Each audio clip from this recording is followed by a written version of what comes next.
Hello everyone, welcome back. कल हम लोग बहुत अच्छी बात पढ़े थे। किसी भी त्रिकोणमिति फंक्शन में फास्ट न्यूमेरिकल लगाने के लिए मैंने ट्रिक बताया था। ट्रिक नहीं, कंसेप्ट था वो। कोई यहाँ पर मैं ट्रिक नहीं बताता हूँ। मेरा वो कोई ट्रिक का चैनल नहीं है, मेरा बेसिक कंसेप्ट चैनल है। अगर आप वहाँ से ज्वाइन करते हैं तो आपका बहुत बड़ा फ़ायदा होगा। यहाँ पर कंसेप्टली हर एक बात को बताई जाती है जो आपके लिए ही फायदा। आजकल के परीक्षाओं का सिस्टम बदल गया है। जो ट्रिक पर चलता है वो भी नहीं कुछ कर पा रहा है। लेकिन मेरे प्यारे बच्चों, आपको ट्रिक नहीं पढ़ना होगा। ट्रिक तो हमारी समझ से बनती है। ट्रिक किसी को याद नहीं होता है। जब हमारा कंसेप्ट क्लियर रहता है तो ऑटोमेटिक ट्रिक हमारे दिमाग में घूमता रहता है, नहीं तो कोई काम का नहीं है ट्रिक। मैं आपको पूरी बेसिक कंसेप्ट बता रहा हूँ, वो आप अपने दिमाग में रखिए। मेरे प्यारे बच्चों, आप एडवांस हो जाएंगे उनके अपेक्षा जो ट्रिक बनाते हैं।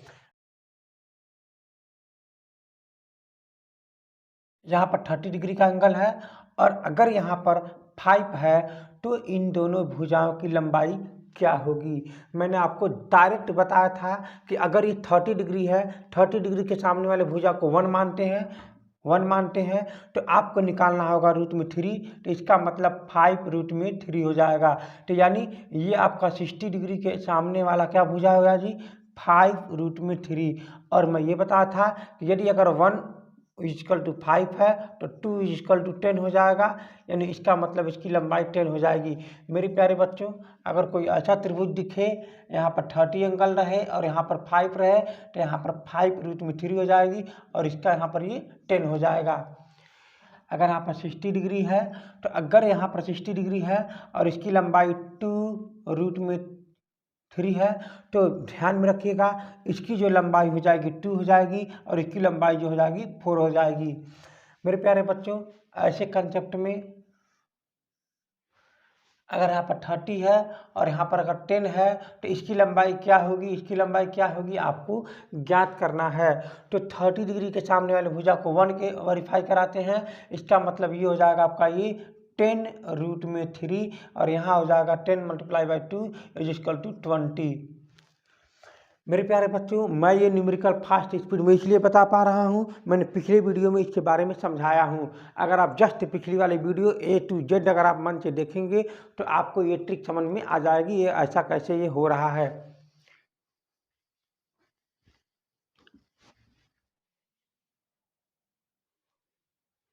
अगर ये हमारा एंगल थीटा है तो ये वाली एंगल जो हो जाएगी 90 अंश माइनस में थीटा हो जाएगी।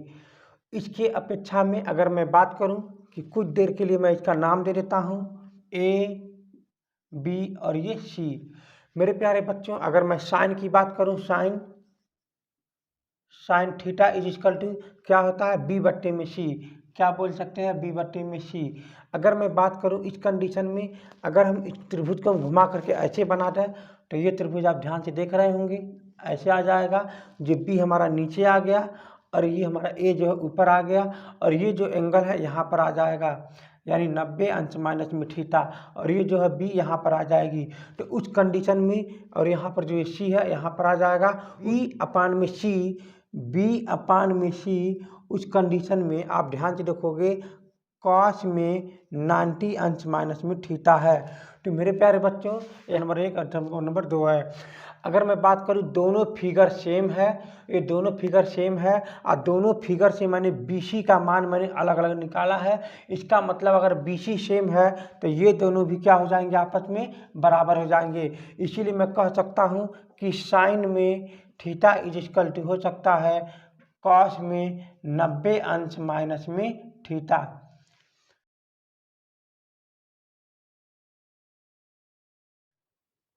अगर ये मेरा थीटा है और ये मेरे पास है 90 अंश माइनस में थीटा है, तो वैसे कंडीशन में ये है और इसको हम बोलते हैं कुछ देर के लिए आधार, लंब और ये कण है।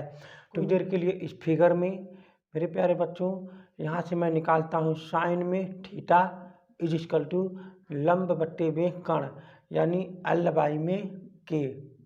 यानी इस कंडीशन में कॉस हो जाएगा, ये कॉस में ये हो जाएगा आपका 90 अंश माइनस में थीटा, क्योंकि आधार बट्टे कण का ये काम करेगा। जब भी हमें वो थीटा लेना हो तो उसको उस जहाँ से जो मतलब इसको आधार मान लेंगे, उस कंडीशन में 90 अंश माइनस थीटा लिया गया है, तो इसको हम आधार मान लेंगे, इस वाली भुजा को क्या मान लेंगे, आधार। तो यहाँ पर यही बातें हैं। तो ये क्या आ जाएगा, tan theta is equal to L by में ए इज इक्वल टू, तो कुछ देर के लिए ए बाई में एल हम मान लेंगे, यहाँ से एल बाई में ए यानी आधार बट्टी में कण, तो ये हो जाएगा आपका ये कॉट थीटा माइनस में थीटा। मेरे प्यारे बच्चों, अगर ये यहाँ से है तो एक फार्मूला और बच जाता है, जिसका है संपर्क cos theta is equal to में कोसेक 90 अंश माइनस में थीटा। मैं फिर से इस तक कुछ बातें बताना चाहूँगा, ध्यान से समझने का प्रयास कीजिएगा। त्रिकोणमिति में कुछ अनुपात ऐसे होते हैं जिनके साथ हम कुछ उधर से उधर या इधर से उधर या अनुपात या भाग या गुणा कुछ करके फार्मूला का हम ध्यान देते हैं कि कौन सा फार्मूला कैसे बना हुआ है, और उसके अनुसार से हम अपना ध्यान को देखेंगे। यहाँ पर आप देख पा रहे होंगे, ये आपका आधार है, ये आपका लंब है, ये आपका कण है, और यहाँ पर ये आपका दे रखा है थीटा। मेरे प्यारे बच्चों, अगर मैं बात करूं, हम सबको पता है कि कण का वर्ग बराबर में लंब का वर्ग धन में आधार का वर्ग के बराबर होता है, ये हम सब जानते हैं। मेरे प्यारे बच्चों, अगर ऐसे कंडीशन में आप मतलब इस दोनों पक्षों में, ये आपका पक्ष हो गया, दोनों पक्षों में के का स्क्वायर, दोनों पक्षों में के स्क्वायर का दोनों पक्षों में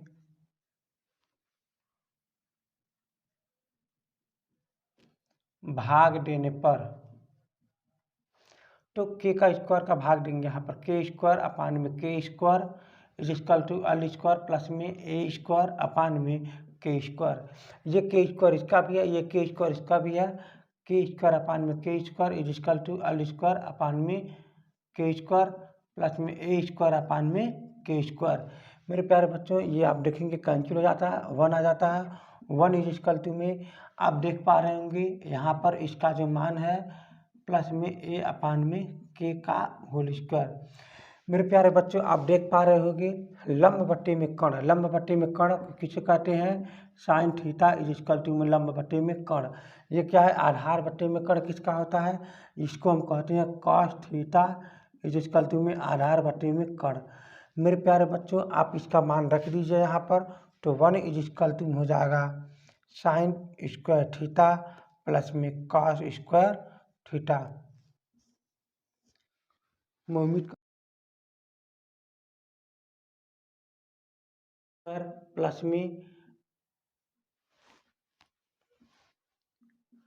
के स्क्वायर इज इक्वल टू में एल स्क्वायर प्लस में ए स्क्वायर में एल स्क्वायर का दोनों पक्षों में भाग देने पर, तो हम क्या करते हैं, के स्क्वायर अपान में L square is equal to L square upon में एल स्क्वायर प्लस में ए स्क्वायर अपान में एल स्क्वायर।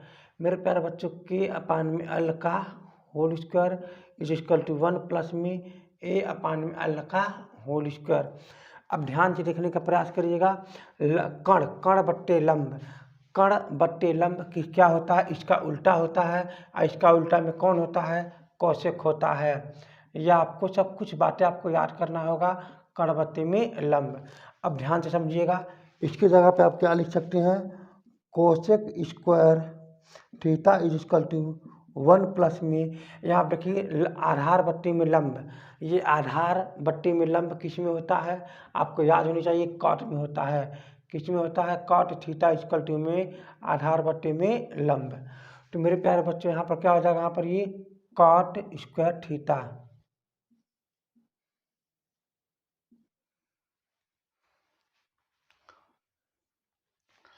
मेरे प्यारे बच्चों, के स्क्वायर इज इक्वल टू में एल लंब प्लस में ए का स्क्वायर में, अब आप ए स्क्वायर का दोनों पक्षों में भाग देने पर, तो यानी ये हो जाएगा के स्क्वायर इज इक्वल टू में एल स्क्वायर प्लस में ए स्क्वायर, दोनों पक्षों में ए स्क्वायर का भाग देने पर तो ये हो जाएगा आपका के अपान में ए का whole square is equal to L by में ए का होल स्क्वायर प्लस में ये हो जाएगा आपका ए स्क्वायर अपान में ए स्क्वायर तो कट के क्या आ जाएगा 1।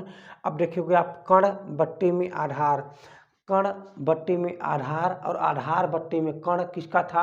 आधार बट्टे में कण बताइए कॉस का था, लेकिन इसका उल्टा क्या हो जाएगा जरा मुझे बताने की कोशिश करिए।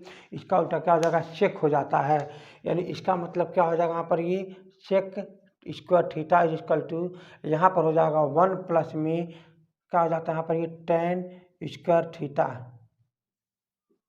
लंब बट्टे में आधार का है, लंब बट्टे में आधार किसका है? Tan theta is equal to में लंब बट्टे में आधार, तो ये आपका हो जाएगा टेन स्क्वायर थीटा। मेरे प्यारे बच्चों मैंने आपसे क्या कहा है, कुछ अनुपात को मैंने किसी से भाग दूं या किसी से गुणा करूं तो कुछ परिवर्तन हो रहा है जिससे हमारा फार्मूला का निर्माण होता है। मेरे प्यारे बच्चों मैंने कुछ नहीं किया हूं, आप सभी के सामने मैंने कुछ नहीं किया हूँ। मैं ये सबको फार्मूला आपको पता होगा। इसी फार्मूला में मैंने दोनों पक्षों में के का भाग दिया है, यहाँ पर एल का भाग दिया है, वहाँ पर ए स्क्वायर का भाग दिया है, तब जाकर के ये फार्मूला का निर्माण हुआ है। मेरे प्यारे बच्चों कुछ फार्मूला भाग देने से बने हुए हैं, तो क्या उम्मीद है गुणा करने से भी फार्मूला बनेगा? हाँ बिल्कुल, गुणा देने से भी फार्मूला बन जाते हैं। मेरे प्यारे बच्चों अब हम इस बात को ध्यान से समझने का प्रयास करते हैं, गुणा करने से भाग क्या फार्मूला बनते हैं? हाँ बनते हैं, समझने का प्रयास कीजिए। मेरे प्यारे बच्चों अभी मैंने एक बात कॉन्सेप्ट बताया है, फिर से मैंने बार बार मैं वही प्रक्रिया पर ले जा रहा हूँ। ये मेरा है आपका आधार लंब और ये आपका है आपका कण। मैं अभी भी बताया है कि sine theta is equal to में यहाँ पर अगर थीटा है तो sine theta is equal to में लंब बटे में कण। मेरे प्यारे बच्चों अगर मेरे पास लंब बटे में कण है, मेरे पास लंब बट्टे में कण है, मान लो लंब बट्टे में कण है, तो मैं अचानक से कण बट्टे में लंब से भाग दे दूं तो आप देख रहे होगे लंब लंब से कैंसिल हो गया, कण कण से कैंसिल हो गया, तो बराबर क्या आ जाएगा 1। तो क्या हम इस बात को फार्मूला बना सकते हैं? हाँ बिल्कुल बना सकते हैं, आप बिना परेशान हुए आप फार्मूला बना सकते हैं। मेरे प्यारे बच्चों ऐसे कंडीशन में सिर्फ इतना ही फार्मूला है कि आप जब आप लिखे थे लंब बट्टे में कण और जब आप लिखे थे कण बट्टे में लंब, तो कट जाने से एक आ जा रहा है, तो इसी बात को हम कहते हैं साइन में थीटा, इंटू में इसी बात को कहते हैं cosec theta is equal to 1। मेरे प्यारे बच्चों ये आपका फार्मूला का निर्माण हो गया। मैं बार बार कहता हूँ जब हम भाग दे करके फार्मूला बना सकते हैं तो गुणा करके भी फार्मूला बना सकते हैं।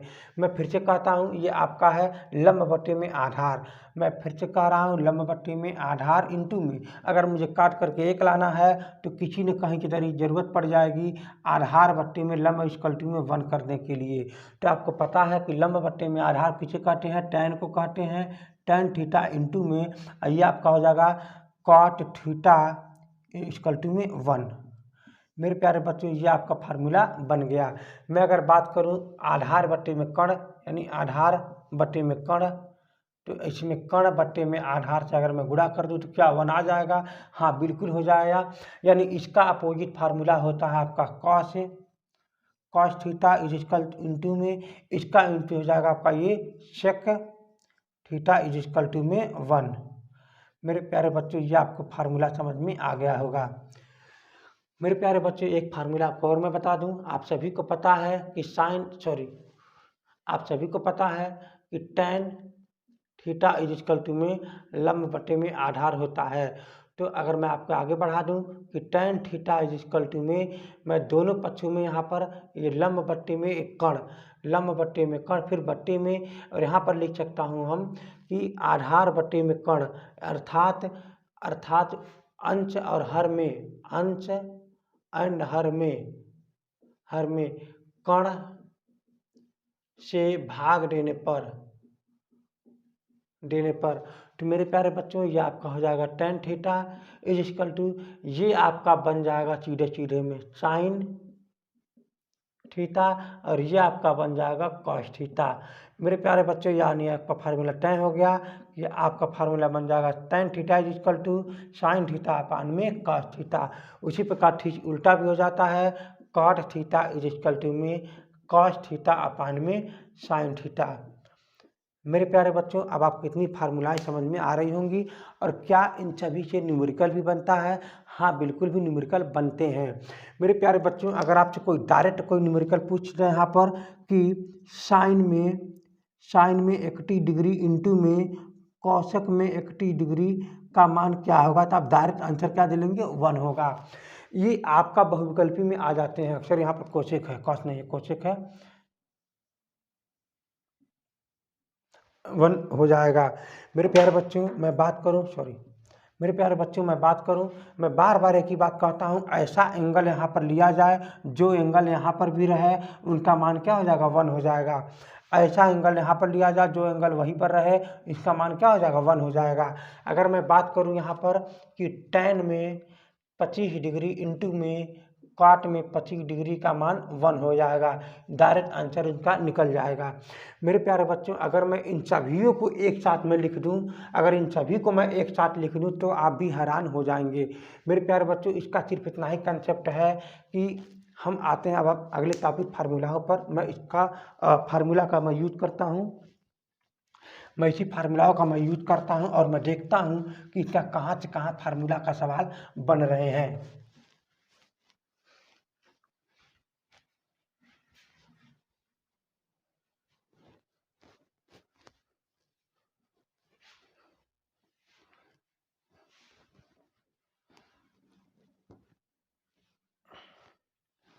मेरे प्यारे बच्चों, मैं आप सभी के ही सामने मैंने अभी भी फार्मूला लाया है। इसका मतलब ये हुआ कि साइन में 25 डिग्री इंटू में यहाँ पर हो जाएगा आपका ये कोसेक 25 डिग्री इंटू में, फिर यहाँ पर इंटू हो जाएगा। फिर मैं ले सकता हूँ यहाँ पर tan 39 इंटू, यहाँ पर मैं लिख सकता हूँ काट 39 इंटू। तो इन सभी का मान क्या होगा? Question number 1। यानी आप इनका आंसर सीधे सीधे क्या दे देंगे? 1। मेरे प्यारे बच्चों, यही आपका मेन टॉपिक है और आपको समझने का प्रयास कीजिएगा। यहाँ से क्वेश्चन आंसर आपका बनते हैं।